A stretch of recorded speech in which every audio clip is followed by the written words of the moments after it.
త్వరలో ఎస్ఐఆర్ మూడో దశ ప్రారంభం కానుంది.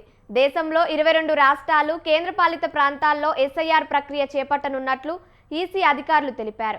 గత నెలలో కేరళ, అసోం, పుదుచ్చేరి, తమిళనాడు, బెంగాల్లో జరిగిన అసెంబ్లీ ఎన్నికల కారణంగా ఈసీ ఈ ప్రక్రియను వాయిదా వేసింది. అయితే ఎన్నికల ప్రక్రియ పూర్తయిన నేపథ్యంలో మూడో దశకు సిద్ధమవుతోంది. ఇప్పటి వరకు 10 రాష్ట్రాలు, 3 కేంద్రపాలిత ప్రాంతాల్లో ఎస్ఐఆర్ ప్రక్రియ పూర్తయింది. మొత్తంగా 99 కోట్ల మంది ఓటర్లలో 60 కోట్ల ఓటర్లు ఈ జాబితా సవరణ ప్రక్రియ పరిధిలోకి వచ్చారు.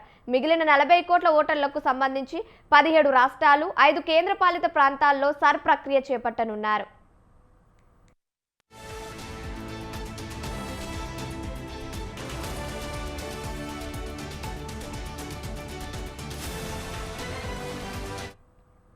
రైట్కే ఇదే అంశానికి సంబంధించి మరిన్ని అప్డేట్స్ మా ప్రతినిధి శ్రీనివాస్ ఫోన్ ద్వారా అందిస్తారు. శ్రీనివాస్ చెప్పండి. Thank you Kavya. ఎస్ఐఆర్ మూడో దశ ఉన్న నేపథ్యం కనిపిస్తుంది. అయితే ఈ మూడో దశలో ఆంధ్రప్రదేశ్, తెలంగాణ, కర్ణాటక, మహారాష్ట్ర, హర్యానా, పంజాబ్, ఒడిశా, జమ్మూ కాశ్మీర్, ఢిల్లీ, హిమాచల్ ప్రదేశ్, జార్ఖండ్, లడక్, మణిపూర్, మేఘాలయం, మిజోరం, నాగాలాండ్, సిక్కిం, త్రిపుర వంటి ప్రాంతాల్లో ఈ ప్రక్రియ చేపట్టనున్నారు. అయితే ఓటర్ల జాబితా శుద్ధీకరణ అనే దాని మీద ఈ ప్రక్రియ కొనసాగే అవకాశం కనిపిస్తుంది.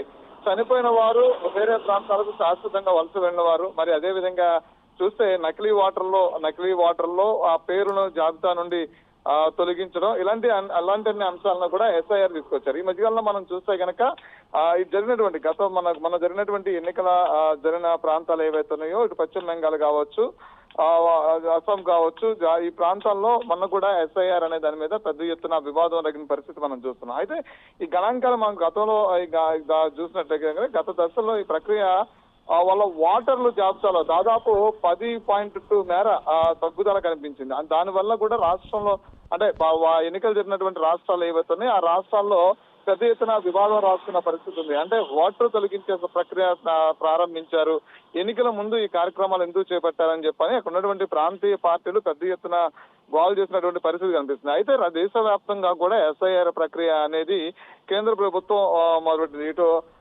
కేంద్ర పాలిత ప్రాంతాలతో పాటు మొత్తం అన్ని రాష్ట్రాల్లో కూడా ఎస్ఐఆర్ కార్యక్రమం మొదలుపెట్టారు. అయితే మనం చూస్తే కనుక దాదాపుగా అప్పుడు చూసినటువంటి అంశాలు ఏదైతే ఆ తగ్గుదల, ఏదైతే ఎస్ఐఆర్ ప్రక్రియ మొదలైందో సుమారుగా 66 లక్షల మంది మరణించిన ఓటర్లు ఓటర్లను తొలగించినట్టు తెలుస్తుంది. అయితే అంతకు ముందు కూడా మరణించిన ఓటర్లు ఆధార్ కార్డు ఇలాంటి డాక్యుమెంటేషన్ ఉన్నప్పుడు కూడా ఆ ఓటర్ల జాబితా కంటిన్యూ అవుతూనే వస్తుంది.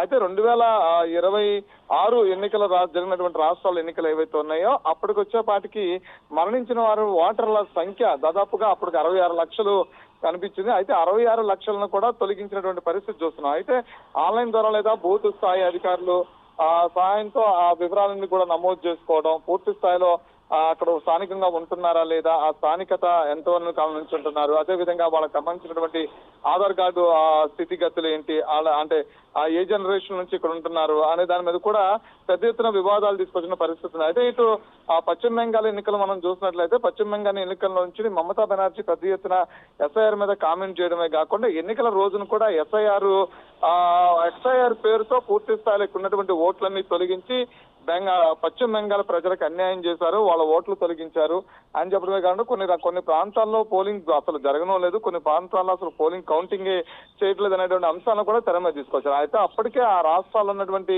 ప్రస్తుత పరిస్థితులు చూస్తే దాదాపు చాలా మంది చనిపోయినటువంటి వాళ్ళ ఓట్లు కూడా తొలగించకపోవడం, అవన్నీ కూడా ఇంకా యాక్టివ్ గానే ఉండడం కూడా ఎస్ఐఆర్ ద్వారా గుర్తించారు. అయితే ఇది బూత్ లెవెల్ స్థాయి నుంచి కూడా చేస్తున్నటువంటి ప్రక్రియ. దాదాపుగా ఇప్పుడు మిగిలినటువంటి ఈ 10 రాష్ట్రాలకు కూడా ఈ ఎస్ఐఆర్ ద్వారా తొలగించడం, అంటే ఎక్కడైతే చనిపోయినటువంటి వాళ్ళు లేదంటే కనుక అక్కడ ఉండకుండా వెళ్ళిపోతున్న వాళ్ళు ఇలాంటి వివరాలన్నీ కూడా బూత్ స్థాయి నుంచి కూడా సహకరించి వాటిని కూడా తొలగించేటువంటి అవకాశం కనిపిస్తుంది.